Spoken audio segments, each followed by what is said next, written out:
Pro Group Management. Workers' comp that works for you.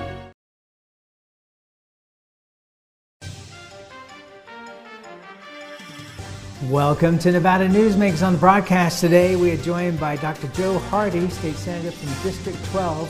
He's here for the whole show on an all-new Nevada Newsmakers.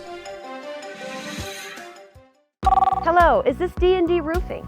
Yes, it is. How may I help you? You did such a great job on my roof. May I speak to the owner? I am an owner. Oh, can I speak to your supervisor? Sure. How may I help you? I love your work. May I speak to the owner? I am an owner. We're all owners. Well, that's why at D&D we work so hard to keep your home safe and sound. Oh, no wonder. D&D Roofing and Sheet Metal. Local, employee-owned, here for you. Retail's impact on Nevada's economy? Enormous. 8,600 businesses, large and small, employing 145,000 workers. And last fiscal year, retail paid tax on nearly $60 billion in sales. We're the Retail Association of Nevada. We support retail, we help it grow, and we mean business. RANNV.org. When in Carson City, Nevada Newsmakers records in the conference room at the Bank Saloon. Coverage of the 2021 Nevada legislative session is brought to you by Pro Group Management, workers' comp that works for you. Ahern Rentals is ready for your next project. Liberty Dental Plan, making members shine one smile at a time. And Southwest Specialties, creative, distinctive, beautiful. This is Nevada Newsmakers with host Sam Shad, a no-holds-barred political forum. Now, from the Nevada Newsmakers broadcast headquarters, here is Sam Shad. And back on Nevada Newsmakers, coming to you from the conference room of the Bank Saloon in Carson City. And I am delighted to welcome back to the program State Senator Joe Hardy of District 12. Pleasure to have you back on the program, sir. Thanks, Sam. Good to be here. You sit on Commerce and Labor, Education, and Health and Human Services, which is obviously very appropriate. So my first question is, what has it been like living through COVID as a doctor, which you are? Well, I have a few roles as a doctor. One of them is the Associate Dean of Clinical Education at Touro University Medical School. So I'm an MD at a DO school. And it's fascinating because when COVID hit, all of a sudden, nobody wanted to have anybody in their office. They didn't want a patient, they didn't want a medical student, they didn't want anybody else coming into their office. So it was like, what just happened? And therefore, when you look at the medical education in the clinical world in Nevada, it came almost to a grinding halt as far as clinical experience in local doctors' offices, which is what we want.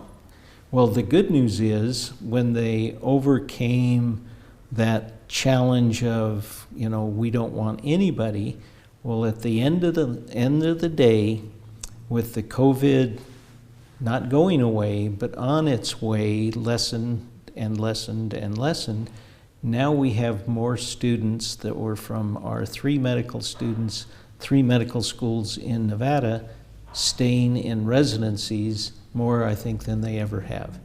So there was an edict that came out from the graduate medical education folks that said to medical students, we don't want you to go anywhere else, and we call those away rotations in other states, unless you can't have that specialty that you want to go into where you're at.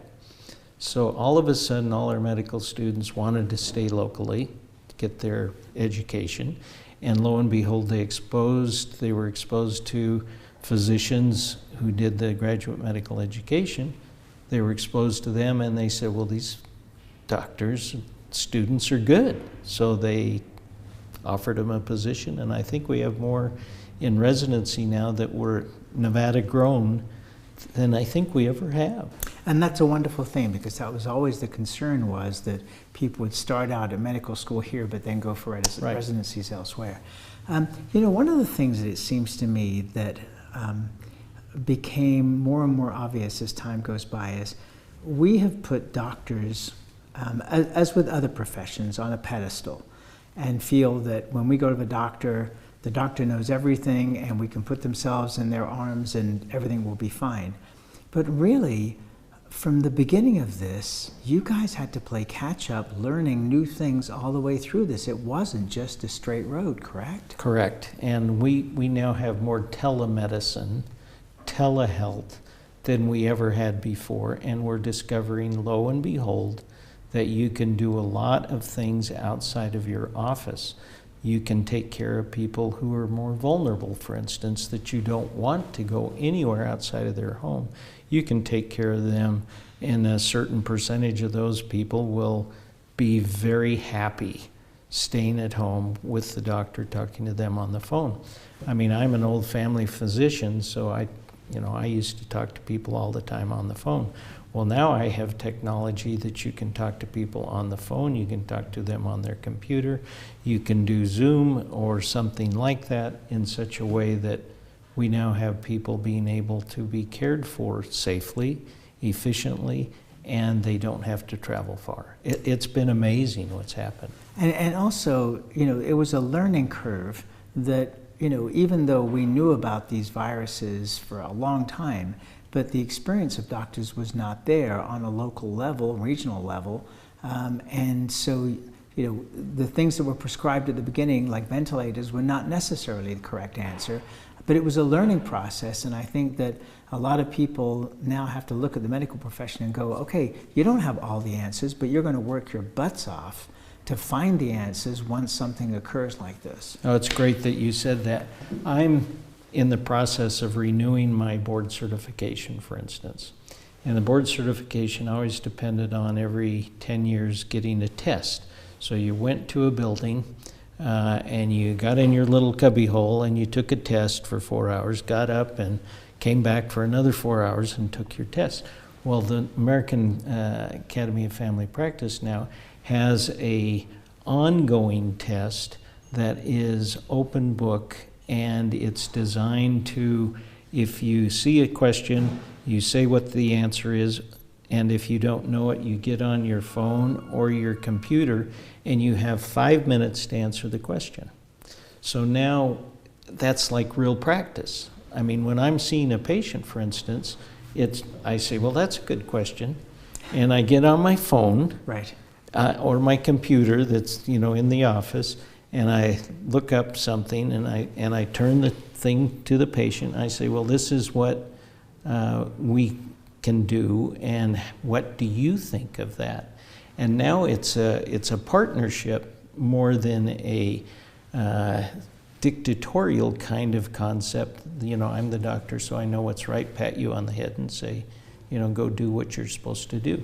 Now it's a very interactive partnership that we have with patients, and that includes doctors, nurse practitioners, physician assistants.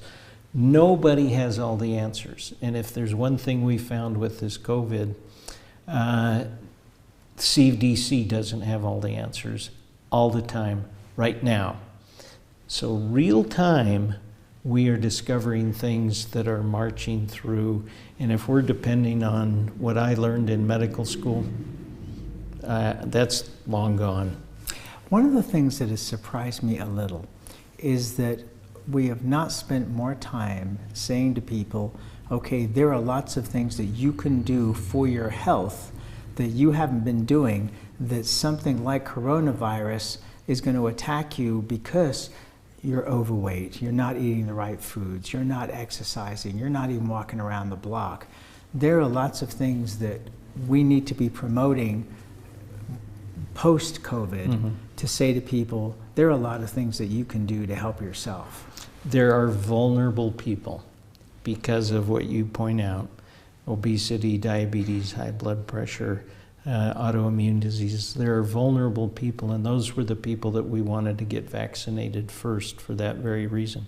Those were the people that not only went to the hospital, but they died.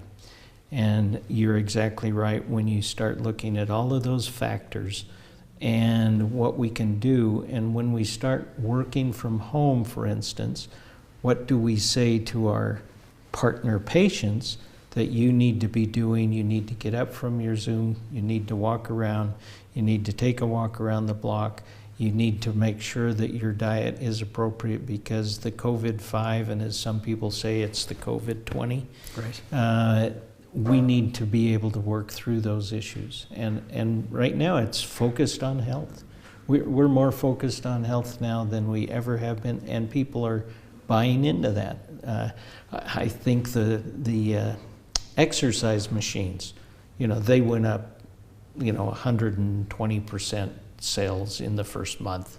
Those kinds of things are on people's minds now. What can I do that will be good for me, and what will they be good for mom and dad?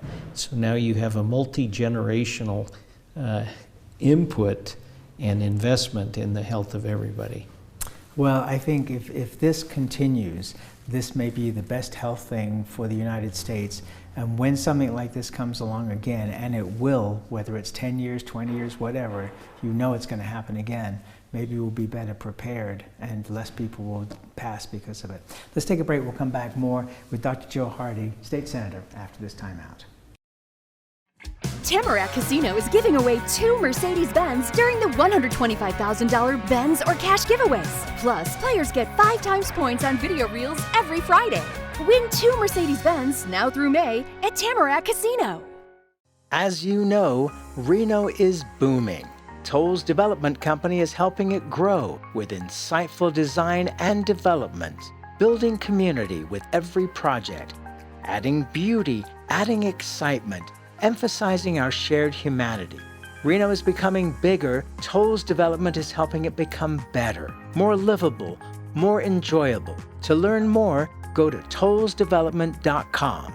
tollsdevelopment.com. Serving Our Kids Foundation's mission is to serve homeless, at-risk, and food insecure children in grades K through 8 throughout Southern Nevada.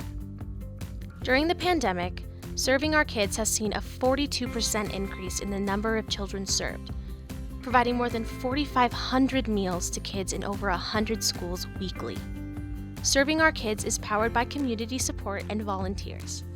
To learn how you can help, visit servingourkids.org. Southwest Specialties has been making the homes and businesses of Nevada beautiful for more than 20 years. Their experienced designers and craftsmen create the walkways, backyards, water features, and a variety of outdoor cooking areas that add curb appeal and value to your investment. Call today or visit them at their website and see how they can make your outdoor spaces special.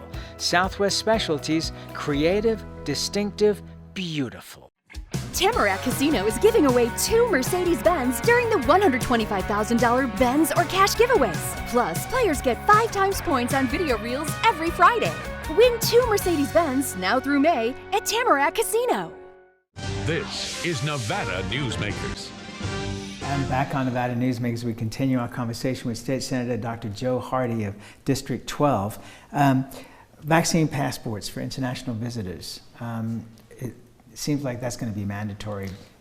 It already is in some countries. I have, a relative who goes to see her mom in Thailand, and she gets off the plane and she gets put in quarantine for 2 weeks before she's allowed to go see her family.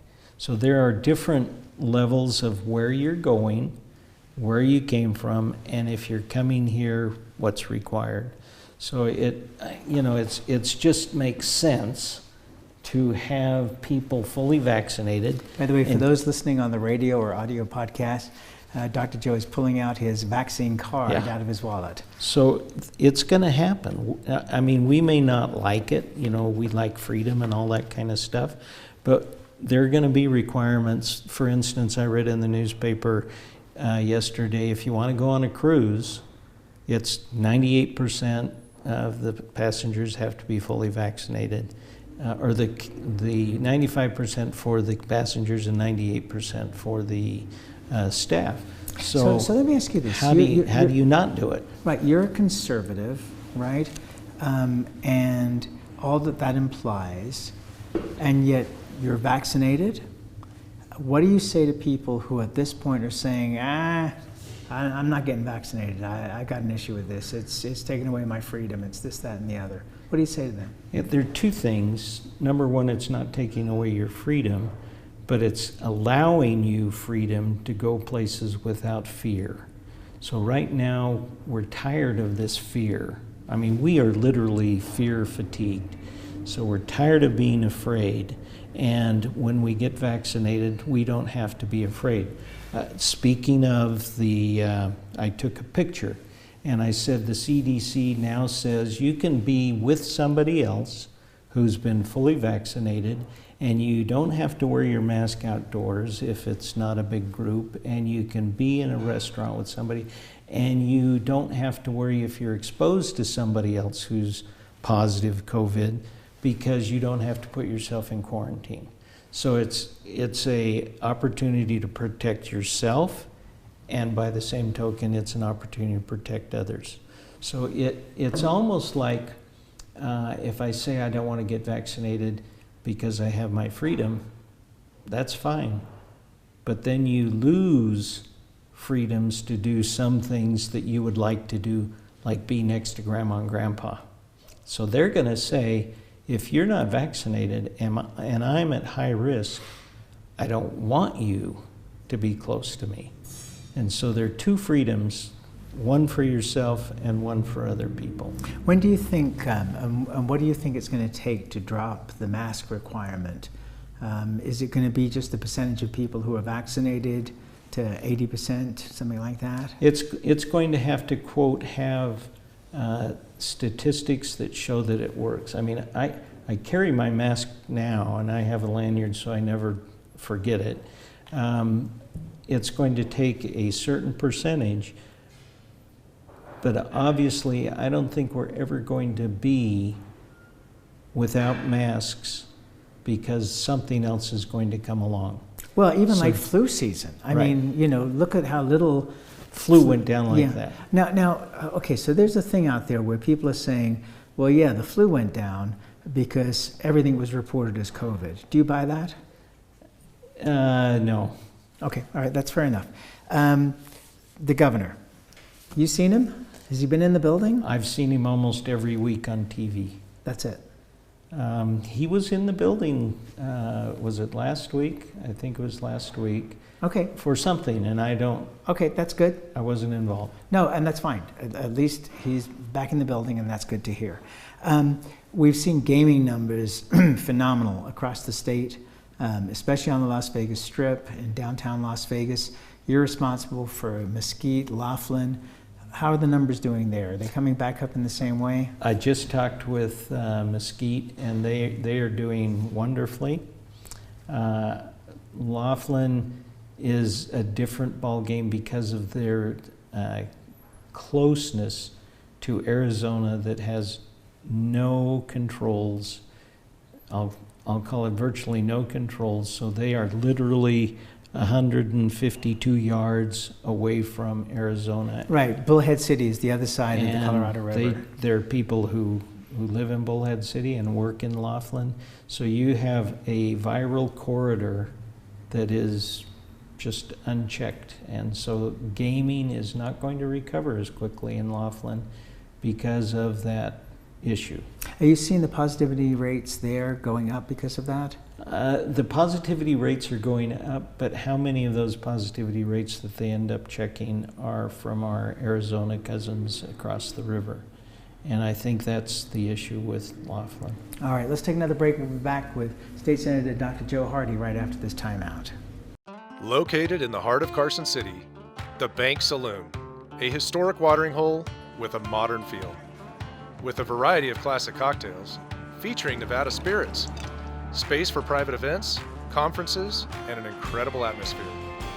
The Bank Saloon offers a great location to work and play. Come visit us. Located at the corner of 5th and Carson. We'll save you a drink. The Do It Right guys at Nevada Heating have one mission. Your air conditioner breaks down today. We fix it today. Why sweat for days while your air is down? When Nevada Heating can get the job done today, and you can get cool again. For nearly 50 years, locally owned Nevada Heating has been getting the job done right. Call today at 323-5585 or see us online at nevadaheating.com. Hi, I'm Renee Summerhour, digital news anchor here at 7 at 7. Watch our streaming nonstop newscast immediately with your mobile phone. 7 at 7 is the new way for you to get every bit of local news you need in just 7 minutes. Breaking news, local neighborhood news, weather, and sports are just a click away. Reporters bring you all of what's happening in the Valley. From Roku, Amazon Fire, Apple TV, YouTube, and more. Get every bit of local news you need from the RJ and LVRJ.com. Each day, the Children's Advocacy Alliance partners with leaders, legislators, and families across Nevada to improve children's health, education, economic well-being, and safety. We recognize Nevada will be no better than the state of its children. Be a part of this change. Be a supporter of the Children's Advocacy Alliance. For more information, go to caanv.org. This is Nevada Newsmakers. And back on Nevada Newsmakers, we continue our conversation with Dr. Joe Hardy. He's a state senator from District 12, which is the southern portion of the state. The death penalty, where do you stand on that? This is how I told a reporter just last week. Some people, I think, probably should be killed. You know, you kill 51 people from a tower in Las Vegas. I don't have much sympathy for that. But then that was taken care of by himself. Then you have DNA, and I talked with this too. I said, you know, I believe in DNA. And somebody said, well, what's DNA? And I said, well, you know, deoxyribonucleic acid, you know, what is DNA? It shows that you did it or you didn't do it. Fascinating discussion I had with the former physician who was in the prisons, taking care of the prisoners, I should clarify. And she was talking at some length about the atmosphere in the prisons on death row. And she made an interesting comment about DNA. She said, you know, in the prison, it's pretty easy to frame somebody with DNA. You get their DNA and then you put it in a place and you now have framed them. So I think there are issues that are not as simple as yes or no. And I think that's kind of where we're at in the legislature. You know, what are we going to decide, if anything, or if it's going to come even to the Senate committee for a hearing, or if it's going to come to the floor. I don't think it's an easy answer. All right, so if the person is vile enough that they deserve the death penalty, but that juxtaposes with your position on death with dignity, where for many years you and I have discussed this, and you say as a physician, your job you know, is to preserve life, not end life, but it comes back to a question of choice. Edgar Flores feels at least confident in his public comments that death with dignity can get done this time. How do you feel about it this time around? I think death with dignity may be a euphemistic term from my standpoint of euthanasia. And I don't believe in euthanasia. You know, that is even an ethical issue. So I'm not a proponent of euthanasia, and I'm not a proponent of, quote, death with dignity. That requires a physician to do something that would facilitate death, and I'm into the preserving life and health and trying to get somebody through problems and issues. All right, but if I choose to take my own life without that physician assistance, is that okay?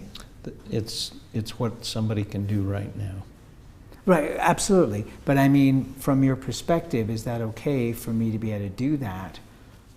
Because I'm just trying to, you know, we've walked down this road together so many times, and I just we both keep growing over the years. I will tell you, Sam, that I have not become more like God now than I was then. Okay. And that's fair enough. And we always agree to disagree on this one. You've got SB 171 and AB 178 revises provisions related to drugs and the prescription of drugs in the state. That's just a little header there. What does it actually mean? And we got about a minute. On 171, I'm looking at the people came to me, people have approached me and said, I would like to get my medicines from the pharmacy and not mail order. And I said, well, that makes sense because that's what I do.